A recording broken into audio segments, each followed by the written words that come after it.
guys, Chris Trott, TaylorMade. I work out on the tour, servicing the game's greatest players.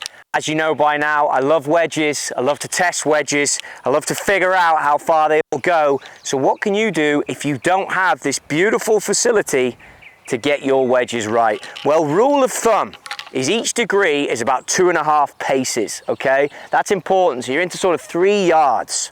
So if you don't have a range and you don't have a monitor to measure the yardages, you are gonna have to pace it out in order to figure out where you're at. You can do it on the golf course. I appreciate some of you might not have a range where you can go and pick the balls yourself, so you can do it on the golf course. It's crucial you use the golf ball that you play, and it's also crucial that you're flat, okay? Don't get too worried about a target, but you do need to hit on a level surface. You can't obviously be hitting down or up. Now, you might have to do it in different wind conditions. Here where I'm at today, the prevailing wind is into, which causes a problem as the day gets going. There's not so much wind in the morning, as all the surfers know around here, so you're better off to come out here early and hit some wedge shots.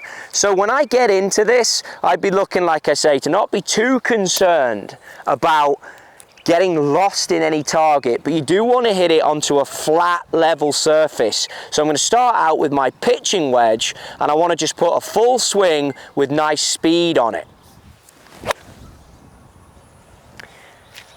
Hit clean. I wouldn't say it was thin, but it was clean, but that's your marker.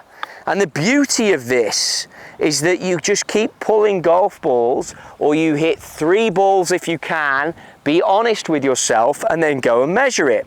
Now that was 10,000 on the spin, which this would be in a set, the number 10 club.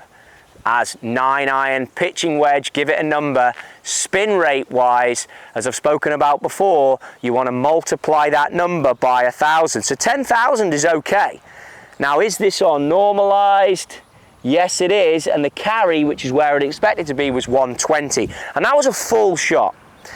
So I then know that, like I said earlier, each degree is about 2.5 paces, so you can work out what the rest of the set are doing. The next thing to factor in though, because we've got 4 clubs here, is to work on, I like to think of it as 50% swing. You can do a clock face if you want, where you've got 9 o'clock and you've got 3 o'clock and you come through at those motions, or you go longer.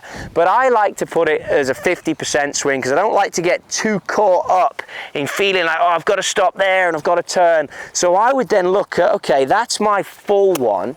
What would a 50% one of these be? Would I ever use it? Same target, slightly narrower stance, 50%. Not bad, rhythm was there, I'm okay with that. I like that shot, it was okay. Spin rate went down a bit, as I'd expect, because I took some speed out, and the carry came down 5 yards. So I now know that my 50% feeling, remember it's feeling, to me, comes down 5 yards with that club. Now you can work through the wedges to give yourself more yardages. I get that a lot of you may not use your 60-degree wedge for full shots, but it's always good to have a number, it's always good to get it.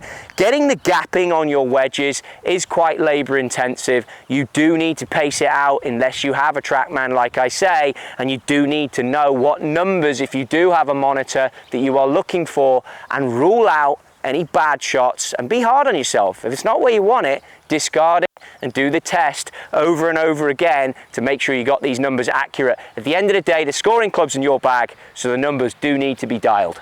Good luck.